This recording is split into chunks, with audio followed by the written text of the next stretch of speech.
¿Qué tal? ¿Cómo están amigos y amigas de esta comunidad?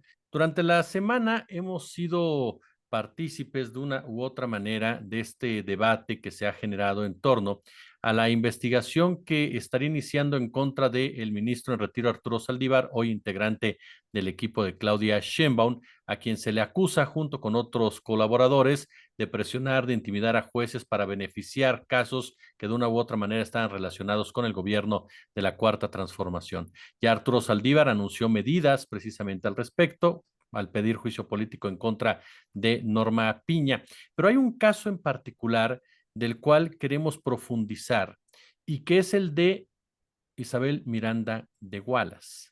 ¿Qué pasa con Isabel Miranda de Wallace? ¿Por qué aparece el caso Wallace en todo este entramado? ¿Y quién mejor que Salvador Leiva nos lo pueda platicar al respecto? Creo, Salvador, además de darte como siempre la bienvenida y agradeciéndote tu confianza y tu amistad, yo sí te preguntaría directamente, ¿cuál es ese vínculo o qué interpretas tú de ese vínculo entre Norma Piña, Isabel Miranda de Wallace y cómo va este caso y por qué lo involucran con otro en el cual pues no tendría ni siquiera que aparecer?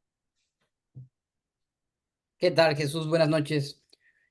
Pues esa es precisamente la pregunta, ¿no? Que yo creo que más adelante vamos a tener más información sobre por qué. ¿Por qué se incluyó un caso como el de la fabricación del secuestro y el homicidio de Hugo Alberto León Miranda o León Wallace Miranda o el apellido que le quieras poner en una investigación que se va a iniciar o que se inició con casos como el de Lozoya, como el de Rosario Robles, como el del Tren Maya, es decir, casos como la terminología que utilizan de Estado?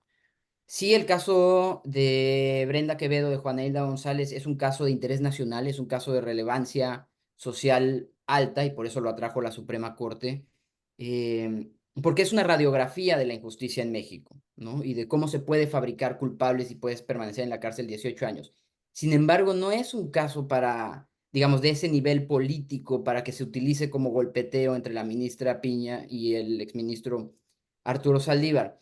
Entonces, la lectura que hay, por lo menos hasta hoy, teniendo en cuenta el video este realizado por Yohali Reséndiz, que es el refrito de una denuncia presentada por Isabel en 2022, un mes antes de que se filtre desde la Suprema Corte un acuerdo de investigación que incluya este caso sin ninguna acusación en concreto, y las pocas que hay, ahorita si quieres las comentamos y las respondo, que Isabel Miranda se adjudique esa denuncia en un principio, es decir, que ella también, no es que ella ha dicho que es su denuncia, sino que ella ya había denunciado esos hechos contra el ministro Arturo y contra mí.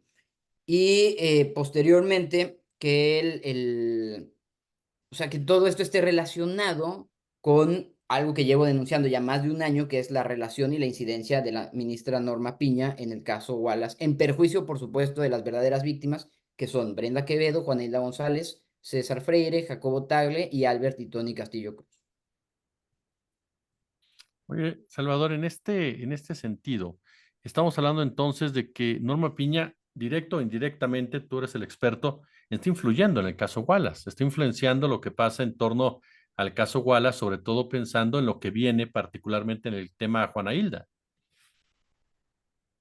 Quitando todo lo anterior, independientemente de que lo haya hecho intencionalmente o no, uno de los aspectos que se pelearon en el amparo de Juana Hilda, en el amparo directo que está pendiente de resolución desde hace ya casi 2 años, desde mayo de 2022 que se decidió la atracción del caso, es precisamente las injerencias y las presiones externas e internas que tuvo este caso y que ha tenido durante estos 18 años. Pronunciamientos de políticos como Federico Dorin, Felipe Calderón, Vicente Fox, su esposa, etcétera. O sea, todos estos pronunciamientos que han habido durante los 18 años que, conforme al derecho internacional, o sea, hacer pronunciamientos públicos desde una alta autoridad constituye una violación al derecho a la presunción de inocencia. Y hoy en día, la ministra presidenta de la Suprema Corte de Justicia de la Nación, si no lo hizo directamente, es un documento oficial firmado por ella, donde ella es responsable, por así decirlo, de ese documento, que debió haberse mantenido en sigilo, donde se insinúa que se presionó a una defensora, que ahorita entramos a ese detalle, que no era defensora al momento en que llegamos a la defensoría, para alegar, en este caso, tortura y que se negó a ello. Lo que está haciendo este documento es, firmado por la ministra Norma Piña, es insinuar que el alegato de tortura que va a analizar la Suprema Corte de Justicia de la Nación es fabricado y que el mismo Consejo de la Judicatura está investigando ese hecho. Habrá quien quiera matizar y decir, bueno, es que esto solo es un acuerdo de inicio de investigación, no es una resolución, no es eh, digamos, no es una determinación, sí, pero es un documento que debió haberse mantenido en privado sobre una investigación súper delicada que involucra muchísimos casos, muchísimas personas, que viene firmado por la ministra presidenta y que fue filtrado. Es decir, la intención no era informar, no era que la gente supiera que se inició una investigación nada más, querían que supieran qué se está investigando y que dieran por hecho que todo eso es real.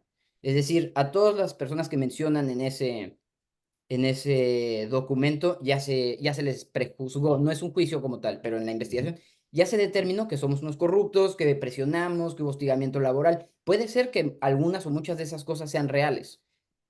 Lo complicado es que desde la presidencia de la Suprema Corte se haya filtrado este documento y se hayan hecho esas acusaciones.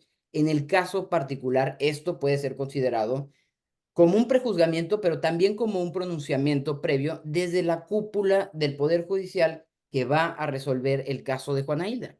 Entonces, esto me parece a mí gravísimo, viniendo, creo que la ministra Norma tendría que explicar por qué se filtró, quién lo filtró, investigar quién lo hizo, eh, y quizá incluso, por lo menos en este caso, disculparse, porque las personas que se van a ver afectadas por esta filtración no somos solo Netzaí o yo quienes hemos estado involucrados en este caso, sino las víctimas, las verdaderas víctimas a las que al parecer ni a la ministra ni a nadie les interesan, que son las personas que llevan 18 años privadas de libertad, sobrevivientes de tortura y que siguen esperando justicia por parte del Poder Judicial. Aquí entramos a lo que mencionábamos. Ya leíamos este hilo, ¿no? En X que presentó Netzaid Sandoval explicando cada uno de los puntos de los que a él se le acusan. Pero tú también tienes varios argumentos, querido Salvador, para desacreditar precisamente estos señalamientos de los que son parte. Mira, contrario a la ministra Norma Piña o a su equipo o a quien haya filtrado este documento, digo, no sé si esa fue la razón, pero Netzaí es muy institucional. Y yo creo que por eso fue el único tema que no tocó el caso Wallace. ¿Por qué? Porque es coordinador de ponencia de una ministra en un caso que está en la Suprema Corte. Por supuesto que no le correspondería pronunciarse y él, insisto, siendo muy institucional, decidió ser que era el único punto que no iba a responder de lo que se le está acusando concretamente, y déjame separar primero el acuerdo y luego la denuncia, porque apenas ayer tuve acceso a la denuncia que se presentó. En el acuerdo de lo que se le está acusando es de haber presionado a María Dolores Vera Murcia a través mío para que alegara tortura en este caso de Juana Hilda, pero que ella se negó, ¿no?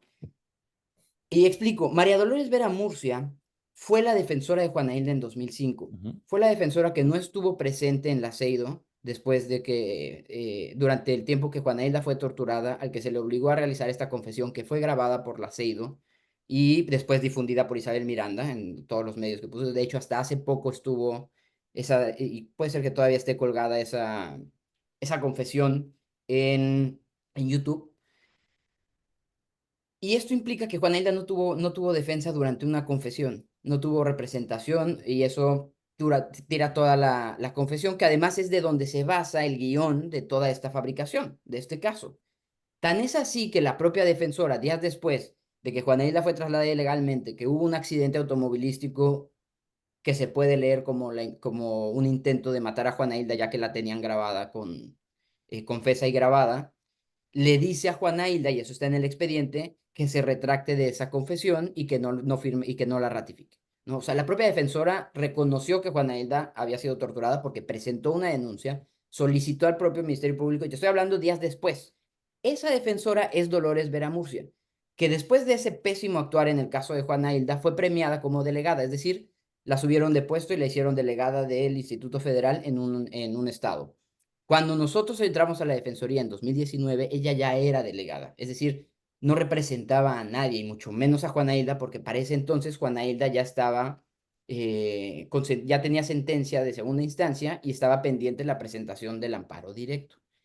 Entonces, eso es falso, no se le presionó. Sin embargo, ahora que tuve acceso a la denuncia, ya entiendo un poco el matiz. De lo que se le acusa es de haberme mandado a Acapulco. Además, no sé de dónde tienen estos detalles, Jesús, de haberme mandado a Acapulco, de pedirle que me recogiera en el hotel y que me llevara a un restaurante carísimo. Y ahí la presioné para que, primero, otra vez, alegara la tortura en este caso, y también para que se entrevistara con Ricardo Rafael.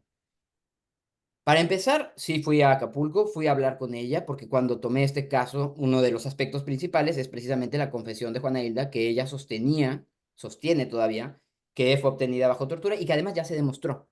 Entonces, institucionalmente le di la oportunidad a María Dolores Vera Murcia de contarme si eso era cierto o cuál era su versión. Ella lo negó, no es que yo le pedí que me fuera a buscar, y de hecho ni me fue a buscar, me mandó a una jefa de departamento, que eso, por cierto, es una irregularidad porque no hay choferes para las delegaciones, pero ella utilizaba personal como chofer personal, a que me recogiera y llevarme a un restaurante que ella escogió y que sí era caro y era malo, por cierto.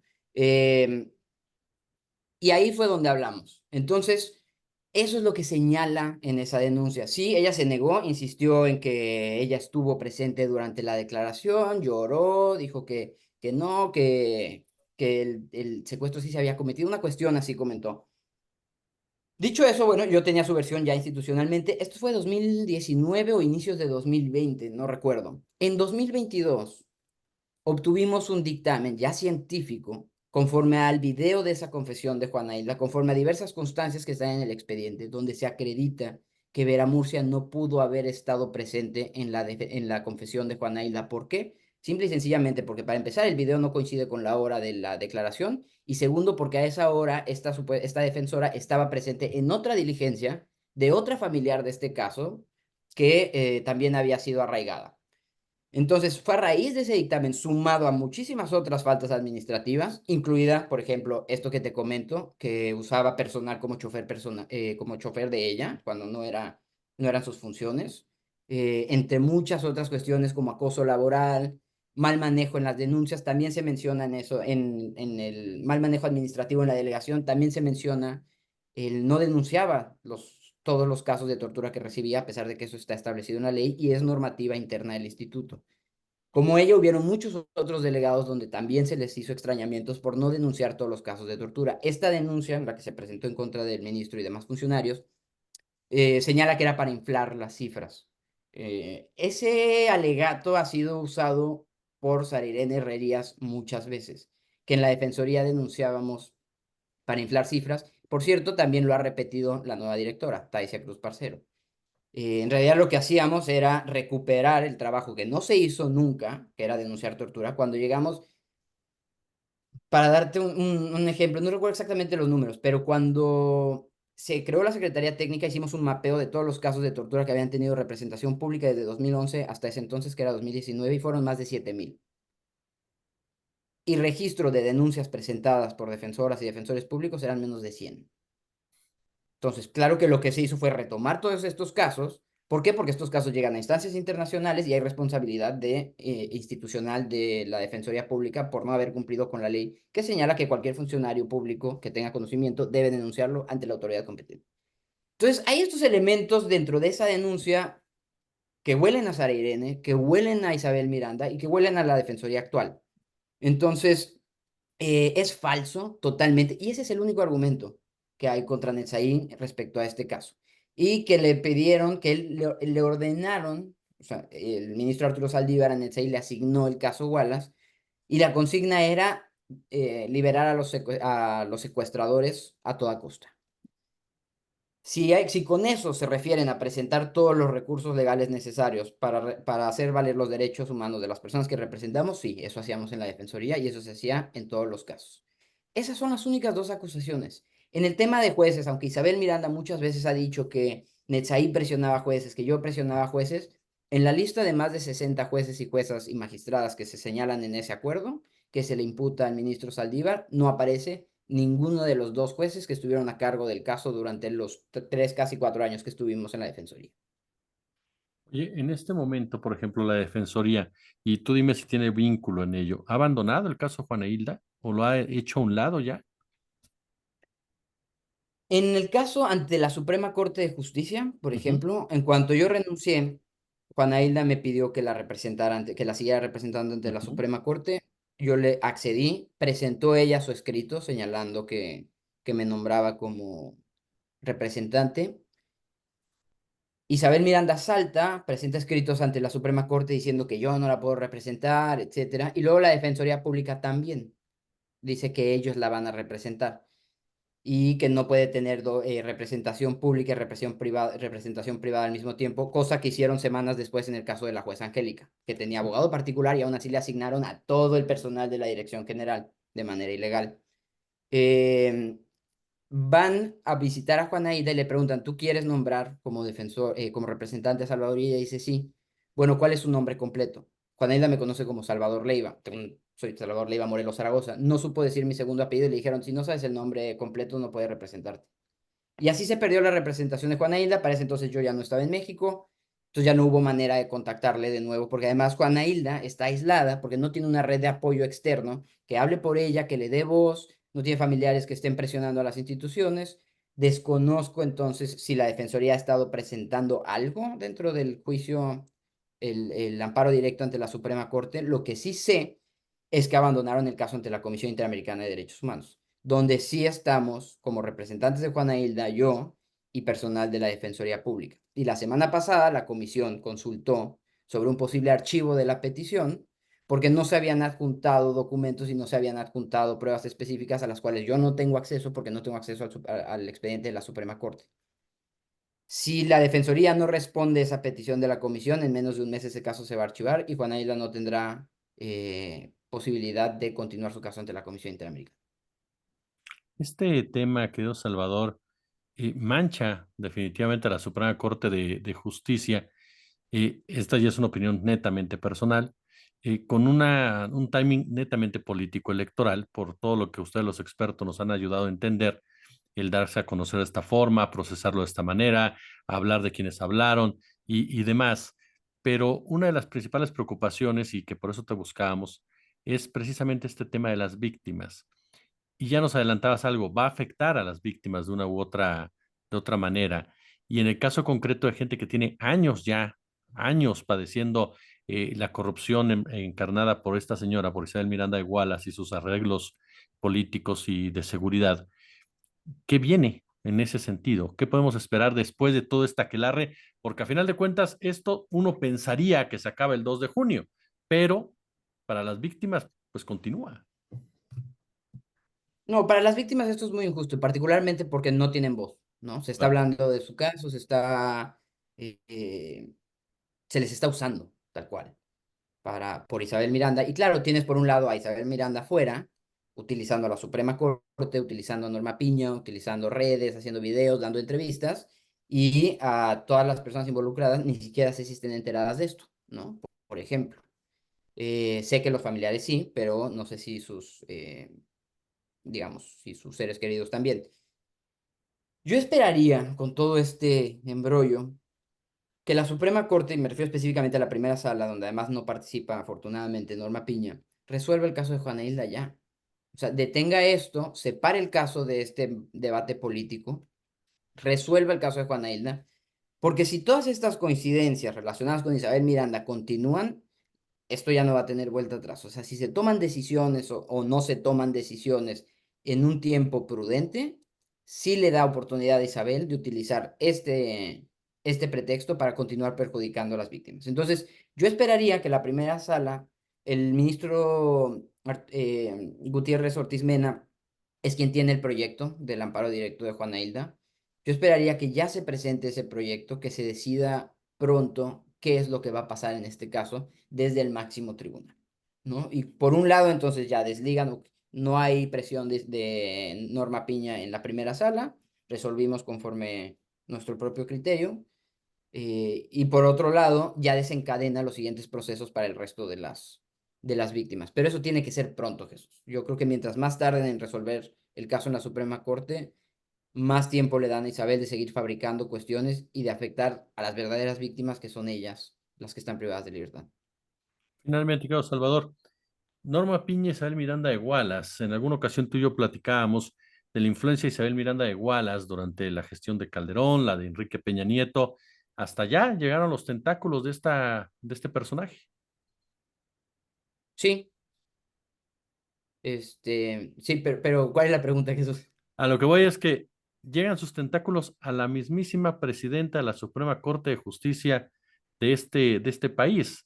La relación entre ellas es una relación de dónde parte, de dónde la podemos entender. Te voy a contar los datos que hay y luego mis suposiciones. Lo que está probado, lo que es cierto y es información pública, es que Abraham Pedraza Rodríguez, que es el denunciante en este caso y es familiar de Isabel Miranda, trabaja con Norma Piña desde que ella entró al tribunal colegiado, donde estaba antes de ser ministra presidente, y entraron al mismo tiempo. Se entraron juntos a ese colegiado y salieron juntos. Se fueron a la Suprema Corte juntos y lo tuvo ahí. Ese hallazgo, por cierto, fue de casualidad, el ubicarlo dentro de la Suprema Corte en un listado de sesión de la Suprema Corte donde aparecía su nombre, me sonó, revisamos y efectivamente era el denunciante. Eso por un lado, eso es cierto.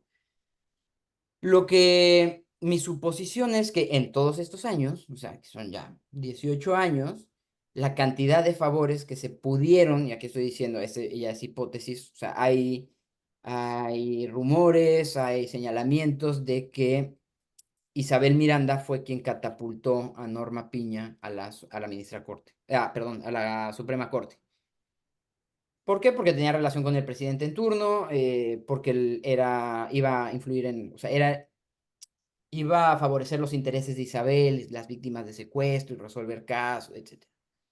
Entonces, que además, por cierto, poco después de que la ministra Norma Piña entre a la Suprema Corte es cuando Isabel intenta que que se atraiga ese caso varias veces y todas esas se negó. De hecho, creo que el ministro Cosío habló sobre eso en un foro en el Colmex en 2019, hace 5 años. Entonces, yo creo que son 18 años de favores entre una y otra. No los puedo probar, no creo que nunca los pueda probar, pero no me sorprendería que fueran verdad. Lo que sí puedo probar es que extrañamente el denunciante y el cuñado de un caso tan relevante como este haya seguido la carrera judicial por unos buenos años de la ministra presidenta y que hoy en día este caso se ha incluido en déjame decirlo así, este golpe directo de ella contra, en especial, el ministro Arturo Saldívar. Querido Salvador Leiva, yo como siempre te agradezco de verdad tu tiempo a nuestra comunidad. Sabes lo que se te admira, se te respeta, se te aprecia. Muchas, pero muchas gracias por estar con nosotros, Salvador. Muchas gracias, Jesús, igualmente.